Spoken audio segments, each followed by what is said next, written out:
أعلن الظهير الأيسر الشاب لنادي شيفيلد يونايتد الإنجليزي ياسر العروسي اختياره اللاعب للمنتخب الجزائري، بعدما سبق له أن حمل ألوان الفئات السنية للمنتخب الفرنسي، ليكون ثاني لاعب جديد ينضم للخضر خلال الأيام الأخيرة بعد مهاجم رين الفرنسي آمين غويري. ونشر ياسر العروسي الثلاثاء تدوين على حسابه بموقع التواصل الانستغرام يعلن من خلاله اختيار تمثيل منتخب الجزائر، حيث كتب: إنه لفخر كبير أن أعلن قراري بالانضمام للمنتخب الجزائري حتى أدافع بكل فخر عن ألوان بلدي، تحيا الجزائر.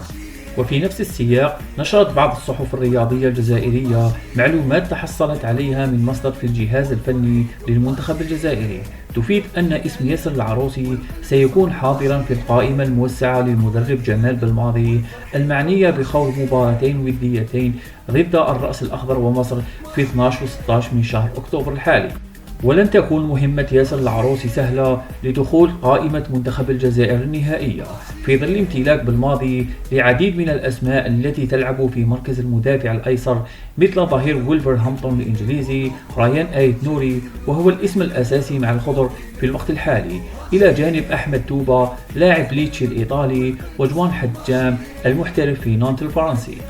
ويبلغ ياسر العروسي من العمر 22 عاما، كما أنه ولد في الجزائر في ولاية وادسوف جنوب البلاد، قبل أن يهاجر صغيرا وينضم لأكاديمية لو هافر الفرنسي، ثم خاض تجربة مع ليفربول الإنجليزي الذي لعب مباراة واحدة مع فريقه الأول، كانت في مسابقة كأس الرابطة ضد إيفرتون، وبعد ذلك انتقل إلى تروا الفرنسي قبل أن يعود الصيف الماضي إلى البريمير ليج عبر بوابة شيفيلد يونايتد،